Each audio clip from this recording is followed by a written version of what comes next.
Le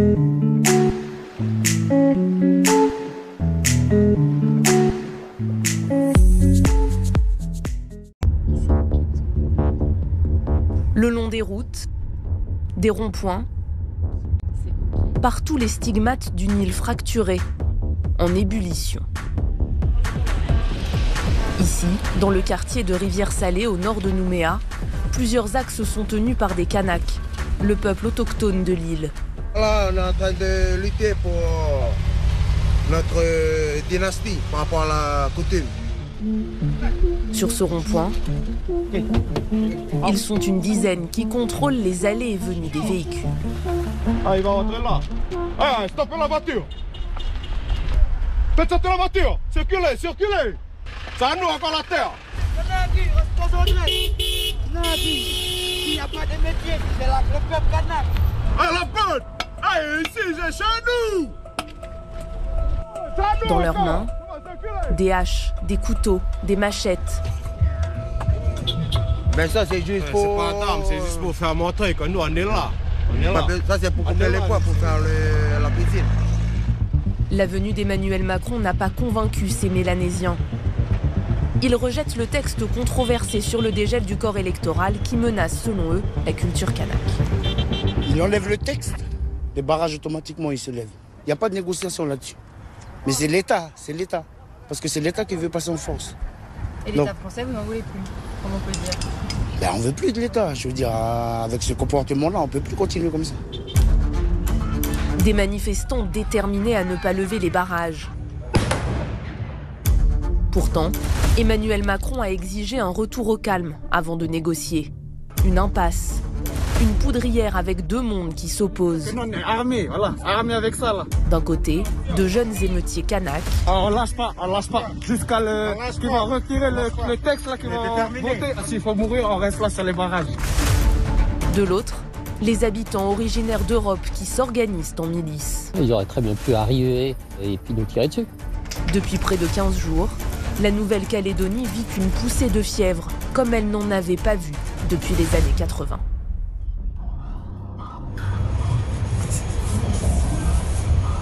Autour de l'aérodrome de Nouméa, les assauts des émeutiers sont fréquents.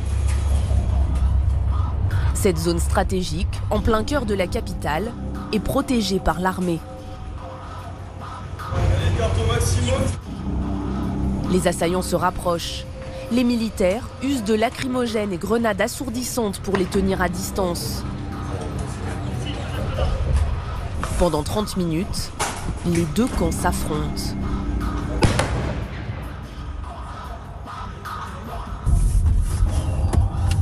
Au même moment, un hélicoptère prend son envol. À l'intérieur, Sonia Baquès, la présidente de la province sud. Depuis les airs, elle souhaite prendre la mesure des dégâts de ces derniers jours. Affolant, c'est triste. Et tout est détruit, tout est cassé. On a une ville, une île magnifique, hyper développée. Et tout est parti en fumée. L'étendue du désastre est saisissante. On ne sait pas comment on se relève de ça en fait. On voit tout ce qui a été brûlé, 80% du tissu économique a été brûlé, magasins alimentaires, industrie, tout ce qui s'est trouvé sur leur chemin, ils l'ont brûlé. Des panaches de fumée sont toujours visibles. Certains incendies, comme dans ce supermarché, durent depuis plusieurs jours. Mais l'accès est trop dangereux pour les pompiers. Alors les flammes rongent les bâtiments, jusqu'à ce qu'elles n'aient plus rien à dévorer. Ce grand ruban, c'est l'autoroute qui relie le centre-ville de Nouméa à l'aéroport international. Blindés et véhicules militaires en contrôlent l'accès. 76 barrages ont été dégagés, mais la route n'est toujours pas rouverte au public.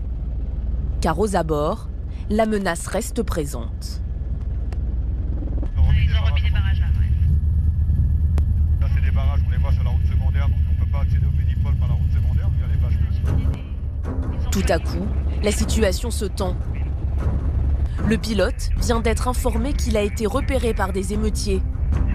Il est obligé de dérouter son appareil. C'est possible d'être trop les armes qu'il y a en circulation, on n'est jamais à l'abri. Donc oui, c'est possible, c'est pour ça que je garde une altitude de 1500 pieds et on va assez vite. On ne fait pas de point stationnaire pour ne pas être exposé. C'est en fait l'élu qui est visé. Elle est évacuée en urgence sur une petite île. Apparemment, certains m'ont identifié sur le rond-point qui précède l'aérodrome. Et donc, a priori, ma sécurité n'est plus assurée en se posant à l'aérodrome. Donc, l'idée, c'est de trouver un autre endroit pour se poser. Mais c'est pas la première fois, puisque ils ont cru que j'étais dans un hôtel retranché il y a quelques jours et ils sont venus me chercher cagoulée dans l'hôtel. Il se trouve que j'y étais pas. Sonia Baquès est la chef de file des loyalistes, ceux qui veulent maintenir la Calédonie dans la France et qui souhaitent que la population d'origine européenne soit mieux représentée dans les instances politiques. Dans les émeutes, son propre père a été pris pour cible, caillassé, sa maison brûlée. Il a même dû être exfiltré par le GIGN. Ça fait des années que je défends la démocratie en Nouvelle-Calédonie, que je défends le dégel du corps électoral, que je défends le maintien de la Calédonie dans la France. Donc effectivement, ça leur fait un symbole. Ce texte a mis le feu aux poudres dans un territoire à l'équilibre précaire. Depuis les accords de Nouméa, il y a plus de 25 ans, la Nouvelle-Calédonie cherche un avenir commun aux populations autochtones et à celles originaires d'Europe et d'ailleurs. 3 référendums serrés et contestés ont maintenu la Calédonie dans la France. Avec le vote d'élargissement du corps électoral, les indépendantistes se sont soudain vus dépassés par une frange plus radicale. On lâche pas, jusqu'à le qui va retirer le texte là qui va voter. Là non, on lâche pas. On reste jusqu'à s'il faut mourir, on reste là sur les barrages. Ils sont passés il y a 5 minutes. Là. Des jeunes Kanaks devenus incontrôlables, certains alcoolisés. Simon, 34 ans, n'a pas quitté son poste depuis une semaine. Puis voilà, les passants ils passent, sont habitués. Il y en a qui passent avec le pain, ils nous déposent du pain, de l'eau, boissons hygiéniques. Du coup, c'est tranquille. Il y a les habitués déjà, ils nous connaissent ici sur les barrages. Armés de lance-pierres, ils sont prêts à en découdre avec ceux qui ne comprennent pas leur position et qui sont favorables au dégel du corps électoral. Tout ce que vous entendez, qu'on est essoufflé et tout là, on n'a pas essoufflé nous. On attend que ce texte-là soit retiré parce que ce texte-là, c'est l'élimination du peuple kanak. Déjà qu'on est minoritaire, s'ils font passer ce texte au congrès de Versailles, nous on est foutus. C'est ça qu'ils ne comprennent pas là-bas. Déjà on est minoritaire chez nous. Une jeunesse qui se sent victime de racisme. La plupart vivent dans des quartiers défavorisés du nord de Nouméa, comme ici à Koutio, où des affrontements opposent les gendarmes aux émeutiers. Sous un prénom d'emprunt, Alka accepte de répondre à quelques questions. Vous avez quel âge, vous Moi, j'ai 25 ans. Vous faites quoi dans la vie Là, je suis à la recherche d'emploi, mais voilà, c'est dur à trouver du travail. On dépose des CV, tout ça et tout, mais ça aboutit toujours à rien. Alors qu'il y a des gens qui arrivent de métropole, ils ont déjà du boulot là dans les mois qui suivent. Voilà, du coup, pour ça aussi, c'est ça qui... Ça fait partie des revendications et du ras-le-bol. Voilà, il y a des choses comme ça. Alors qu'il y a des gens ici, des fois, ils ont des diplômes pour travailler ici, mais ils les mettent pas, ils préfèrent mettre entre parenthèses, des blancs, quoi, hein, on va pas se mentir. Du coup, voilà, quoi, c'est ça. Ça fait partie de la colère, c'est ce que voilà. On ressent. Après, il y a plein de choses qui sont reliées aussi, voilà, tout ça, quoi. Des gels, plus les choses comme ça, et du coup, voilà. C'est... Ok, bon, on va y aller. Le tournage s'arrête brutalement. Un riverain menace notre équipe venue de métropole. Une hostilité assumée envers les Blancs, qui ravive les tensions et le spectre d'une guerre civile.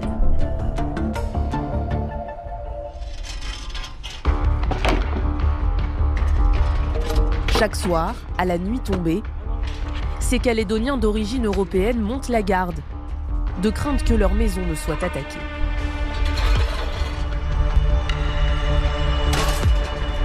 Ce rond-point est l'accès principal au quartier résidentiel sud de Nouméa, une barricade aux avant-postes.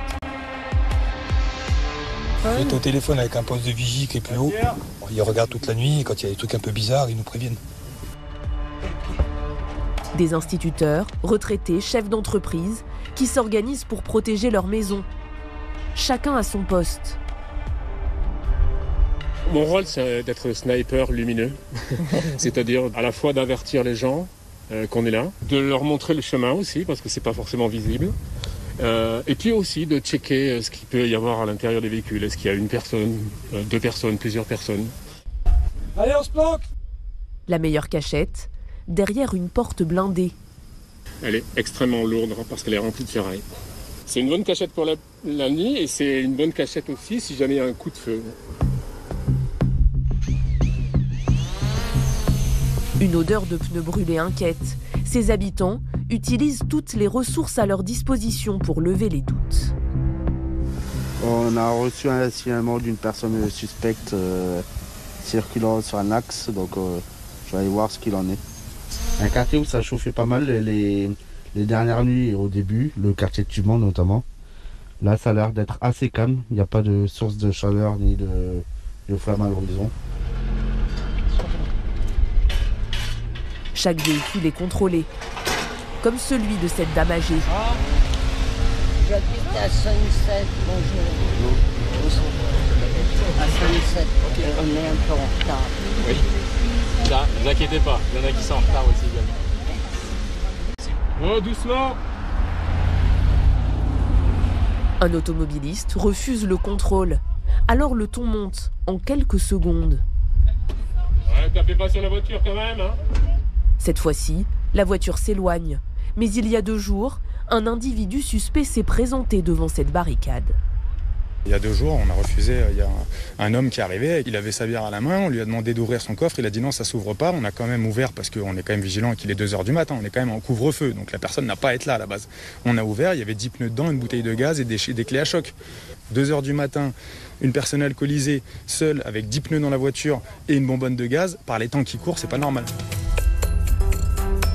Barrage filtrant et contrôle d'identité. Ses habitants ont choisi d'endosser le rôle des policiers.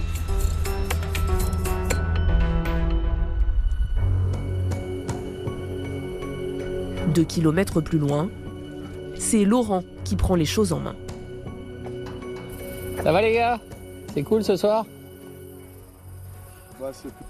Depuis quasiment 2 semaines, il passe ses nuits ici, à surveiller, avec chaque soir le même uniforme. Un masque pour dissimuler son visage par peur des représailles des émeutiers. Comme ils passent dans la journée et qu'ils filment, c'est pour éviter aussi qu'ils nous reconnaissent et qu'ils communiquent entre eux sur les personnes qui protègent les quartiers. Il y a certains véhicules, là, il y en a un qui vient de passer il y a 2 secondes, sur lesquels vous avez masqué leurs plaques pour éviter d'avoir des représailles par la suite. Au début des émeutes, ce chef d'entreprise de 54 ans a été marqué par les images des forces de l'ordre débordées. Dès le premier soir, on les a vus revenir complètement défoncés, attaqués de partout, dans des états de fatigue, les yeux exorbités et ce genre de choses. À ce moment-là, sur leur barrage, Laurent et ses collègues comprennent qu'ils font face à un groupe déterminé. Et il y a certaines personnes des renseignements généraux qui sont venues nous voir en pleine nuit en nous disant qu'il y avait une menace à ce niveau-là, qu'ils étaient lourdement armés, qu'ils avaient été formés, et donc à 150 ou 200 mètres, ils pouvaient nous shooter. De quoi alimenter les pires rumeurs et terroriser la population. Là, vous avez la mer qui est là, ce sont des super marins, les Mélanésiens, ils auraient très bien pu arriver à une dizaine, une quinzaine de bateaux, se mettre en poste et puis nous tirer dessus. Donc c'était vraiment flippant et voilà. Une crainte, celle que la situation dérape et se transforme en guerre civile.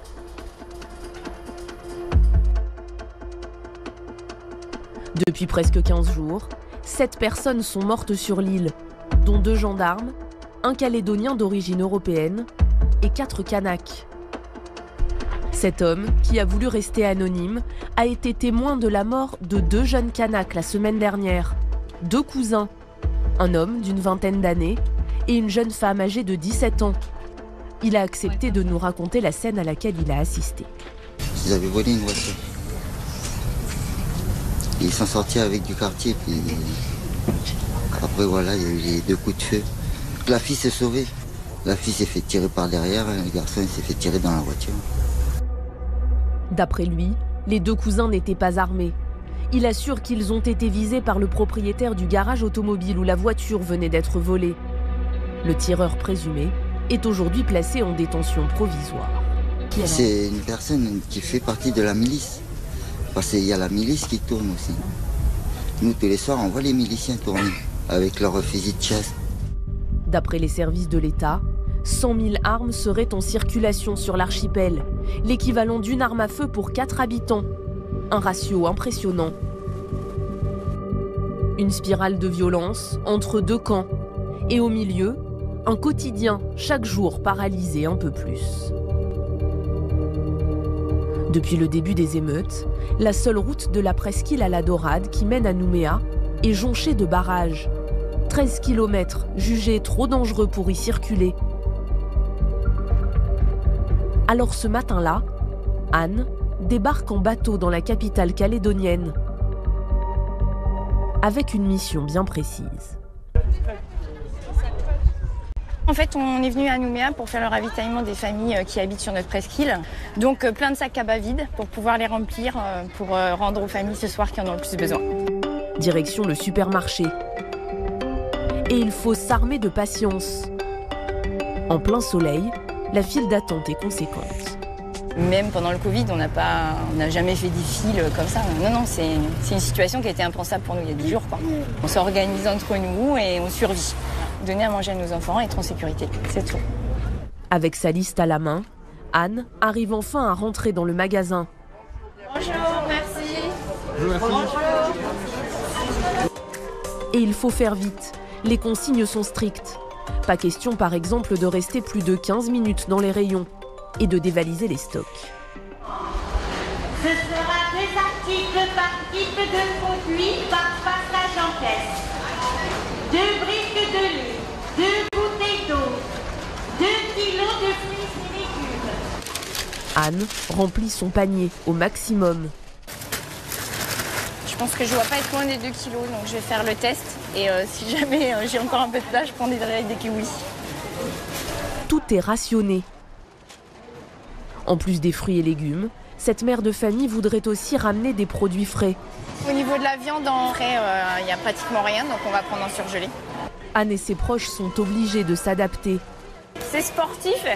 Je suis pas une habituée des courses en plus, mais voilà. On n'a pas trouvé tout ce qu'on voulait aujourd'hui, mais on fera avec ce qu'on a trouvé. Merci beaucoup. Merci à vous aussi. Bon courage. Des habitants qui s'organisent comme ils peuvent et d'autres qui ont déjà tout perdu. Depuis le début des émeutes, Nouméa vit sous un épais nuage de fumée. Au nord-ouest de la ville, le quartier industriel de Ducos.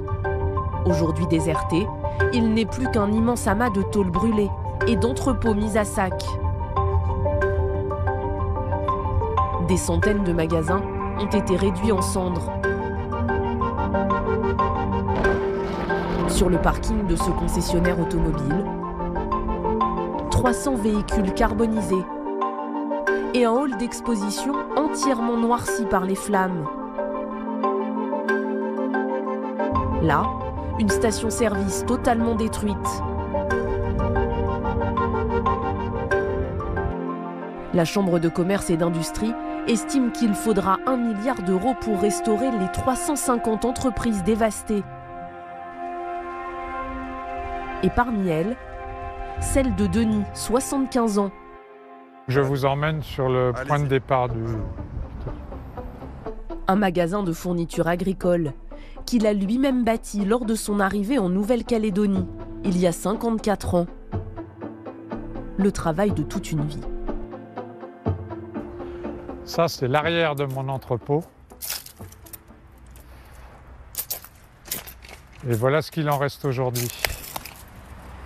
On ne peut pas savoir exactement où a été mis le feu, etc. Une chose est certaine, c'est que ça a commencé quelque part là, dans ce magasin-là, et ça s'est propagé ensuite sur notre zone à nous. 2000 mètres carrés, partis en fumée. Là, il y avait des impatiences de Nouvelle-Guinée dont on recevait les graines de métropole. Eh bien voilà, tout ça c'est archi cuit, c'est mort, c'est fini, quoi. L'incendie s'est déclaré dans la nuit de mardi à mercredi. Tous les magasins du secteur sont dans le même état, totalement ravagés. Des dégâts que Denis chiffre aujourd'hui pour son entreprise à 1 250 000 €. Je ne pouvais surtout pas imaginer l'ampleur du désastre. Ça, c'était inimaginable dans ce petit pays. Franchement, je n'imaginais pas mes vieux jours comme ça, quoi. Vous allez reconstruire, c'est ça l'objectif? Nous essaierons. Nous avons déjà des idées sur la façon dont on va remettre le pied à l'étrier, puis se remettre en selle, si je peux me permettre cette image. Tenter de reconstruire et d'envisager l'avenir. Même si pour l'instant tout semble incertain. Lors de sa visite, Emmanuel Macron a promis que la réforme électorale si contestée ne passerait pas en force. Il s'est engagé à faire un point d'étape d'ici un mois.